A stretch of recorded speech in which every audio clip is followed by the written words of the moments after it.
Jemaat Tuhan yang diberkati Tuhan, kita akan masuk dalam pelayanan firman Tuhan.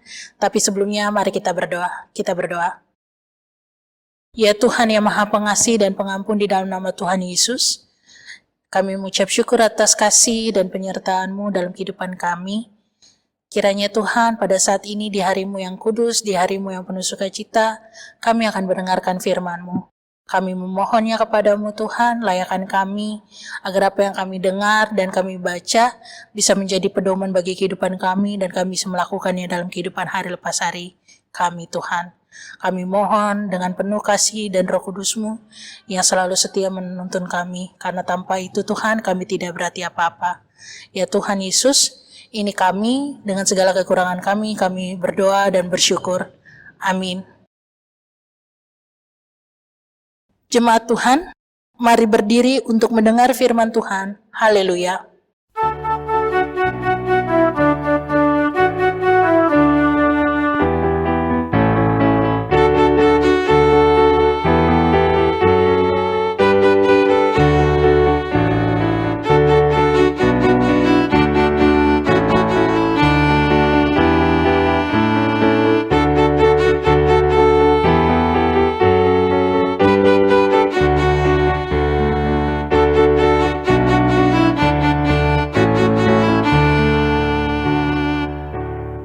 Bacaan Alkitab kita pada saat ini terambil dari Kejadian 31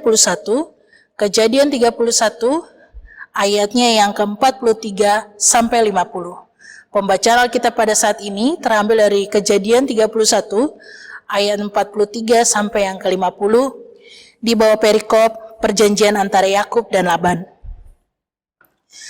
Lalu Laban menjawab Yakub, "Perempuan-perempuan ini anakku, dan anak-anak lelaki ini cucuku, dan ternak-ternakku, bahkan segala kau lihat di sini adalah milikku. Jadi, apakah yang dapat ku perbuat sekarang kepada anak-anakku ini atau kepada anak-anak dilahirkan mereka? Maka sekarang marilah kita mengikat perjanjian, aku dan engkau, supaya itu menjadi kesaksian antara aku dan engkau." Kemudian Yakub mengambil sebuah batu, didirikannya menjadi tugu. Selanjutnya berkatalah Yakub kepada anak saudaranya, "Kumpulkanlah batu."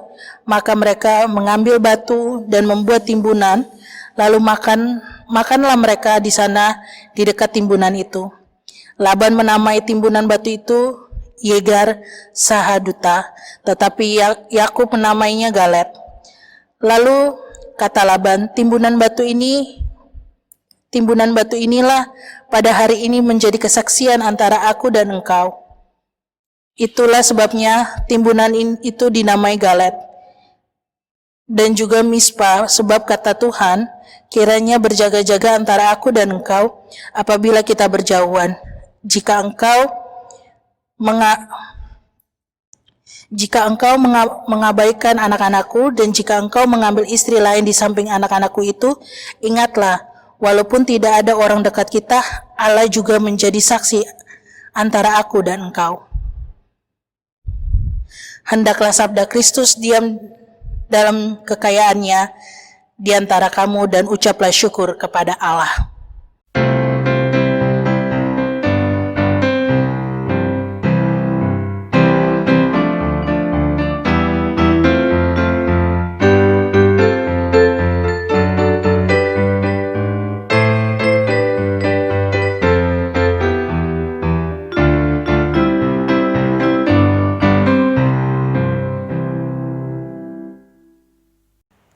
Jemaat yang diberkati Tuhan, seringkali kita mendengar kata janji. Bahkan tanpa kita sadari, kita pun sering mengungkapkan kata janji. Ada pepatah yang mengatakan janji adalah hutang, dan janji harus ditepati. Tapi sayangnya terkadang janji itu dilakukan hanya semena-mena dan begitu saja tanpa memiliki makna tersendiri. Bahkan banyak orang yang mengatakan bahwa janji itu adalah omong kosong, karena banyak orang yang melakukan pelanggaran dengan perjanjian tersebut. Yang menurut Kamus Besar Bahasa Indonesia adalah janji adalah ucapan yang menjadi kesediaan antara kedua belah pihak untuk membantu, menolong, datang dan bertemu. Dan janji harus dilakukan persetujuan dari kedua belah pihak tersebut, bahkan kesanggupan yang dilakukan kedua belah pihak tersebut. Jemaat yang diberkati Tuhan, janji adalah memiliki makna tersendiri dengan setiap orang yang mengucapkannya.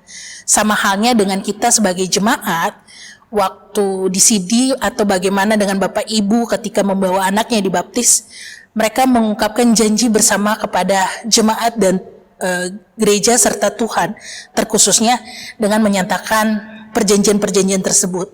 Yang kita ketahui bahkan kalau di penabisan warga CD baru, para calon CD baru itu mereka akan ditanya dengan beberapa pernyataan dan pertanyaan, dan mereka akan menjawab ya dengan segenap hatiku. Bahkan Bapak Ibu yang sudah melakukan pelayanan dalam kemajelisan atau rekan-rekan yang ada dalam unit-unit misioner, bahkan kakak-kakak pelayan yang ada berada dalam pelayanan Pelkat, itu juga mengutarakan janji bersama kepada Allah dan jemaatnya. Jemaat yang dikasihi Tuhan, janji yang kita baca di saat ini adalah janji terhadap Allah antara Laban dan Yakub bersama dengan Allah. Laban dan Yakub melakukan perjanjian, bukan sekedar perjanjian belaka, tetapi mereka melakukan perjanjian perdamaian. Allah adalah sumber dari perjanjian perdamaian yang dilakukan oleh Laban dan Yakub. Laban dan Yakub melakukan perjanjian perdamaian dan melupakan segala sesuatu masalah yang sudah mereka lewati sebelumnya. Karena Allah yang melakukan kuasa terhadap Laban dan menegur Laban lewat mimpinya. Kenapa demikian? Karena Allah menginginkan apa yang dilakukan Laban itu tidak terus berkepanjangan menjadi sebuah sifat yang tidak baik. Tetapi Allah menegur Laban untuk menjadikan sifat yang lebih baik lagi. Karena sementara ini Laban mau ditegur secara langsung oleh Allah lewat mimpinya, akhirnya ia menjalankan apa yang ia dengar lewat mimpinya untuk bersama-sama kembali dengan Yakub. Perjanjian perdamaian yang dinyatakan oleh Laban dan Yakub ditandai dengan tumpukan batu atau timbunan batu dengan masing-masing yang memiliki arti antara Yakub dan Laban.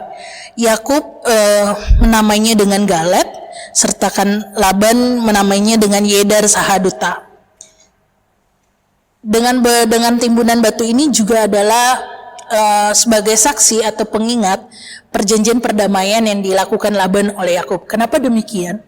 Dengan tugu yang mereka bangun ini adalah sebuah pengingat untuk apabila mereka merasa berjauhan atau mereka merasa tidak lagi bersama, atau mereka merasakan adanya kerinduan. Dengan tumpukan batu ini adalah pengingat untuk mereka harus hidup bersama, mereka harus saling memaafkan, bahkan mereka harus saling mengasihi. Jemaat yang diberkati Tuhan, yang dibilang dari awal, Allah adalah sumber dari perjanjian perdamaian yang dilakukan oleh Laban dan Yakub. Maka dari itu Laban dan Yakub pun melakukannya dengan baik, dengan tanpa melawan kehendak Tuhan, yaitu mereka membuka diri satu dengan yang lainnya. Mereka tidak bersungut-sungut atau mereka tidak lari dari kenyataan, karena yang kita tahu biasanya manusia untuk melakukan atau menyatakan sebuah kesalahan yang telah mereka perbuat sebelumnya sangat gengsi atau sangat tidak mau dilakukan di depan musuh atau di depan lawan mereka. Tapi itu tidak berlaku bagi Laban dan Yakub. Jemaat yang dikasihi Tuhan, perikop ini mengingatkan manusia bahwa punya kehidupan itu bukan hanya manusia yang berperan, tetapi Allah sangat berperan dalam kehidupan manusia. Manusia memang sering merencanakan atau merancangkan, bahkan mempersiapkan apapun yang ingin ia lakukan, ataupun apa yang ingin dia capai, apapun yang ia dapat. Tetapi manusia sering juga lupa bahwa yang punya kehidupan ini bukan hanya manusia, tetapi Allah yang Maha Kuasa. Dan Allah sendiri yang akan melakukan finishing atau Allah sendiri yang akan menyelesaikan dengan apa yang kita inginkan, dengan apa yang kita capai, dengan apa yang kita ingin dapatkan. Dan terkadang juga jemaat yang dikasih, manusia berpikir bahwa Allah tidak bisa turut bekerja dalam setiap perdamaian, bahkan setiap dalam kehidupan momen yang kita alami, bahkan tidak bisa menjawab setiap pergumulan. Karena itu manusia sering menganggap atau mengandalkan dirinya sendiri untuk menyelesaikannya. Jemaat yang diberkati Tuhan, itu sangat salah, karena yang kita ketahui Allah adalah sumber dalam kehidupan kita, dan Allah sendiri yang mempunyai kuasa untuk kehidupan kita. Ketika kita menganggap Allah tidak ada, itu adalah salah besar, karena semua masalah yang kita dapati, semua masalah yang kita selesaikan, itu adalah campur tangan Tuhan, campur tangan Allah sendiri. Karena dengan kekuatan diri sendiri itu tidak akan menjadi apa-apa. Jemaat yang dikasihi Tuhan Yesus, ketika Laban dan Yakub bertemu, mereka bukan saling membenci, mereka bukan saling menghina, tetapi mereka menyadari kesalahan mereka di sebelumnya. Maka dari itu mereka berusaha berlapang dada, bahkan mereka untuk saling menerima satu dengan yang lainnya, karena mereka tahu yang memiliki kehidupan ini bukan mereka, tetapi Allah yang campur tangan dalam kehidupan mereka.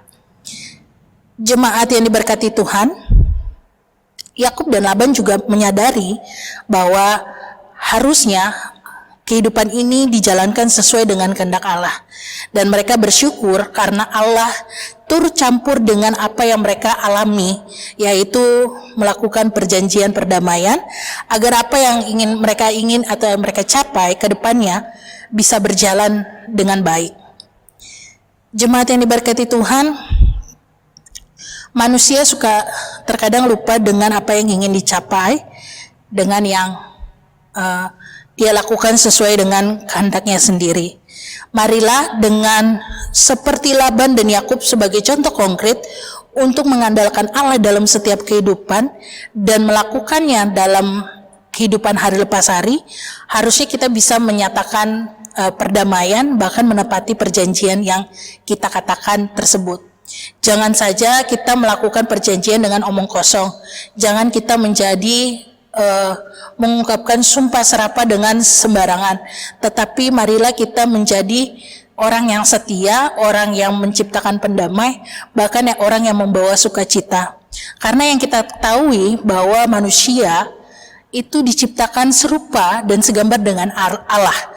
Bahkan tugas manusia di dunia ini adalah sebagai citra Allah, yang bagaimana manusia harusnya melakukan apa yang dikehendaki Tuhan, yaitu memanusiakan manusia atau berperlakukan berkeprikemanusiaan, bukan menjadi otoritas di dalam kehidupan manusia lainnya. Karena terkadang kita sering lupa dengan hal yang tersebut. Kita menganggap diri kita sebagai citra Allah dan serupa dan segambar dengan Allah. Kita melakukan kehidupan kita semena-mena dengan manusia lainnya, yaitu kita melakukan penganiayaan, kita melakukan membeda-bedakan, kita melakukan hal-hal yang tidak diinginkan oleh Allah. Bahkan kita semena-mena melakukan diri kita adalah sebagai Allah bagi manusia lain. Jemaat yang dikasihi Tuhan, baiknya kita tidak melakukan hal demikian. Kita benar-benar harus melakukan serupa dan segambar dengan Allah, bahkan melakukan tugasnya di dunia itu adalah citra Allah. Dengan tutur kata, perilaku, bahkan cara berpikir kita, itu harus mencerminkan bagaimana Allah ada di dalam dunia ini. Banyak sekali orang berpikiran dengan apa yang mereka lakukan, dengan apa yang mereka perbuat untuk menolong orang lain dengan begitu saja, dan mereka berpikir itu adalah sebuah cerminan dari Allah. Tapi banyak juga yang melakukan itu hanya bukan untuk melakukan adalah sebagai cerminan Allah, tapi mereka ingin dipuji, mereka ingin dilihat, mereka ingin diakui. Janganlah demikian, karena dengan apa yang kita lakukan oleh kehendak Allah bukan seperti itu. Terlepas dari apa yang sudah kita dapatkan dari Allah, harusnya kita juga berbagi kepada sesama kita. Janganlah kita melakukan hal-hal yang merusak, bahkan menghancurkan perdamaian antara persekutuan jemaat, bahkan persekutuan bermasyarakat. Jemaat yang diberkati Tuhan, Zaman modern adalah zaman yang sangat canggih, zaman yang sangat memuaskan keperluan manusia dengan secara instan. Tetapi tidak dipungkiri juga, zaman modern ini adalah salah satu pemicu adanya individual antara manusia dengan manusia lainnya. Maka dari itu, rasa kepedulian sangat minim sekali semakin kemajuannya zaman sekarang. Maka dari itu, dengan perdamaian atau perjanjian yang dilakukan Laban dan Yakub oleh pembacaan kita saat ini, marilah menjadi pedoman bagi kehidupan kita, agar apa yang mereka lakukan kita juga bisa melakukannya dalam kehidupan sehari lepas hari kita, yaitu menjadi pendamai, bahkan menepati perjanjian antar sesama dengan melakukan kehidupan sesuai dengan kehendak Allah. Jemaat yang diberkati Tuhan, jangan pernah kita membeda-bedakan orang lain, membeda-bedakan manusia lain dengan latar belakang yang berbeda-beda. Kadang tanpa kita sadari kita mengotak-ngotakan circle kehidupan bermasyarakat kita atau persekutuan jemaat kita yang dilandasi dengan latar belakang. Harusnya sebagai citra Allah kita jangan melakukan hal demikian. Kita melakukan kehidupan kita tanpa memandang status sosial, status finansial, status pendidikan, status budaya, bahkan status agama. Kita sebagai cerminan Allah harusnya kita melakukan semuanya secara sama rata, di mana Allah juga melakukan kehidupannya, memberikan keselamatan lewat anaknya yang tunggal untuk menebus dosa manusia. Ia tidak melakukannya lewat latar belakang manusia tersebut, tapi dia lakukan untuk seluruh manusia yang ada di muka bumi ini. Jemaat yang diberkati Tuhan, dalam kehidupan hari lepas hari, sebagai citra Allah, baiknya kita mulai dari kehidupan keluarga kita. Bagaimana kita menjaga dan melakukan kehendak Allah dimulai dari kehidupan keluarga kita, yaitu dengan bagaimana kita menjalin kehidupan keluarga kita itu dengan sesuai kehendak Allah, menciptakan pendamaian, melakukan perjanjian bersama dengan keluarga dan secara langsung juga kepada Allah, yaitu menjaga hubungan keluarga, mengasihi dan memaafkan antara hubungan suami dan istri, orang tua dan anak, adik dan kakak. Bahkan yang kita ketahui bahwa tidak ada yang namanya mantan orang tua, tidak ada yang mantan anak. Maka dari itu, sebagai citra Allah untuk menjadi pendamai dan bisa menepati janji, marilah kita mulai dari kehidupan keluarga kita. Dengan kehidupan keluarga kita sudah baik dan melakukan kehendak Tuhan, maka dari itu juga kita akan bisa mencerminkan kehidupan kita di dalam persekutuan jemaat yang besar, bahkan seluruh kehidupan bermasyarakat kita. Jemaat yang diberkati Tuhan, pada saat ini GPIB ada dalam Minggu Pelkes. Minggu Pelkes saat ini berbeda dengan Minggu Pelkes sebelum-sebelumnya, yaitu karena kita ada dalam masa situasi pandemik. Tetapi ini bukan memutus mata rantai bahwa kita harus melakukan pelayanan kesaksian karena dengan adanya pandemik ini. Tuhan menyediakan banyak cara, Tuhan memberikan kita hikmat dan bijaksana untuk melakukan hal yang demikian.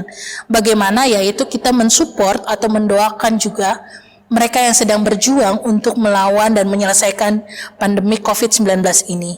Dengan apa? Lewat doa dan support yang tadi saya bilang di awal. Jangan kita rasa egois dengan apa yang kita sudah miliki, tapi kita melupakan mereka yang sedang membutuhkan. Baiknya kita juga saling berbagi dengan keberadaan kita, karena Tuhan yang memberi semuanya itu. Karena semuanya juga berasal dari kasih Tuhan. Jemaat yang diberkati Tuhan, untuk melaksanakan minggu-minggu PLKS yang kita sedang jalani saat ini sebagai warga jemaat GPIB, baiknya juga kita melihat dan menyebarkan kasih Tuhan lewat dalam kehidupan kita sehari lepas hari, lewat dengan cara kita berperilaku, dengan cara kita bertutur kata, dengan cara kita bertindak, bahkan dengan cara kita berpikir. Karena Tuhan sendiri pun, Allah sendiri pun sudah mengutus anaknya yang tunggal menjadi sebuah pembuktian perjanjian keselamatan bagi kita manusia. Dan janganlah kita menyia-nyiakan tersebut. Bahkan Allah juga menyediakan dan mewujudkan perdamaiannya antara hubungannya dengan manusia untuk lewat kematian dan kebangkitan anaknya yang tunggal, yaitu Tuhan Yesus. Jadi Marilah jangan kita menyia-nyiakan hal demikian, karena dengan keinginan daging kita, keegoisan kita, kita melupakan sesama kita, bahkan kita melupakan diri kita sendiri, sampai-sampai kita juga melupakan apa yang sudah Allah berikan bagi kita. Jemaat terkasih di dalam nama Tuhan Yesus, Laban dan Yakub adalah contoh konkret agar manusia tidak egois dan membuka diri ketika Allah menegur. Jangan kita melakukan kehidupan kita menutup telinga, bahkan berpura-pura tidak tahu ketika Allah menegur kita. Karena sifat manusia terkadang tidak mau ingin dikoreksi, tidak mau dikritisi, tidak mau untuk ditegur karena selalu merasa dibenarkan atau menjadi benar. Baiklah kita rendah hati, baiklah kita mau ditegur, mau kita dikritisi, bukan hanya oleh Allah, tetapi oleh sesama. Begitu juga ketika kita mengkritisi, kita menegur, itu juga dengan sesuai dengan kehendak Allah, yaitu dengan penuh kasih dan sukacita. Jemaat yang diberkati Tuhan, marilah kita sebagai manusia yang berkenan kepada Allah, berhenti melakukan hal-hal yang tidak sesuai dengan kehendak Allah, yaitu mengumbar-ngumbar janji palsu, melakukan omong kosong belakang, bahkan melakukan yang tidak beri kemanusiaan. Yang kita tahu yang baru-baru ini di tengah-tengah pandemi di Amerika sana, ada kasus yang namanya George Floyd dengan tentang kasus rasisme. Itu bukan terjadi hanya di Amerika sana, tetapi tanpa kita sadari itu juga ada terjadi di Indonesia. Bagaimana demikian rasisme itu terjadi? Ya ketika kita membeda-bedakan orang lain dengan status-status latar belakang masing-masing, yaitu status finansial, status sosial, status budaya, bahkan status pendidikan serta agama, itu adalah bentuk rasisme. Baiknya itu tidak menjadi kehidupan kita, karena dengan begitu kita mengelompokkan dan kita hidup tidak sesuai dengan kehendak Tuhan. Rasisme itu juga adalah salah satu pemicu perusaknya perdamaian, bahkan perjanjian kita kepada Allah untuk melakukan pelayanan dan mengasihi sesama. Baiknya itu tidak terjadi dalam kehidupan kita hari lepas hari, tetapi malah sebaliknya, kita melakukan kasih dan menyebarkan kasih itu dengan sesama tanpa memandang apapun dari mana mereka berasal. Jemaat yang diberkati Tuhan, jangan mau kita melakukan kehidupan kita dengan hal-hal yang merasa menguntungkan kita saja, tetapi marilah kita juga melakukan kehidupan kita bukan hanya untuk menguntungkan diri kita sendiri, tetapi juga kepada sesama, bahkan kita melakukan kehidupan kita sesuai dengan kehendak Allah. Baiknya juga di tengah pandemik ini, bukan menjadi sebagai alasan untuk kita tidak melakukan kasih, tetapi ini adalah sebagai awal bagaimana kita bisa menerapkan kasih sesungguhnya kepada sesama, tanpa harus melihat latar belakang yang sering saya katakan tadi. Jemaat yang diberkati Tuhan, marilah dengan perikop pembacaan yang kita saat ini kita baca, lewat Yakub dan Laban, dan serta Allah sebagai pusat perjanjian perdamaian, kita pun juga melakukan hal demikian. Kita pun juga melakukan perjanjian dan perdamaian kepada Allah, bahkan sesama kita. Jangan kita hanya melakukan itu sebagai rutinitas belaka, tetapi kita tidak mengerti makna sesungguhnya. Jangan kita melakukan ini hanya untuk dikenal, hanya untuk diakui, tetapi lakukannya ini dengan sepenuh hati, dengan setulus hati. Lakukanlah kehidupan kita sebagaimana yang kita harus lakukan menurut kehendak Allah. Mungkin pada saat ini kita belum bisa bersama-sama dan bersekutu bersama-sama lewat peribadahan seperti sebelumnya, tetapi dengan mimbar-mimbar yang terbuka di rumah masing-masing adalah menjadi contoh bahwa kita harus mendalami kehidupan kita dimulai dari keluarga, dan kita harus melakukannya itu ketika kita berkumpul lagi, kita menjadi yang lebih baik, lebih baru, bahkan kita bisa terus mengasihi tanpa melihat apa yang sudah mereka lakukan, apa yang sudah mereka miliki, tetapi melakukan kasih dengan benar-benar dengan penuh ketulusan hati. Jemaat yang diberkati Tuhan, nyatakan perjanjian perdamaian yang kita lakukan itu dalam kehidupan kita sehari-hari. Jangan menjadi omong kosong belakang. Kiranya keegoisan individual itu musnah, bahkan meluluh, agar kita menjalin persekutuan, bermasyarakat, bahkan kehidupan keluarga kita dengan penuh sukacita dan damai. Kiranya Tuhan memberkati kita semua lewat perjanjian perdamaian Tuhan sudah berikan bagi kehidupan kita, dan kita bisa melakukannya dengan sesama, bahkan dengan Allah sendiri. Tuhan berkati kita. Amin. Jemaat yang diberkati Tuhan, untuk merespon firman Tuhan pada saat ini, mari kita bersaat teduh sejenak.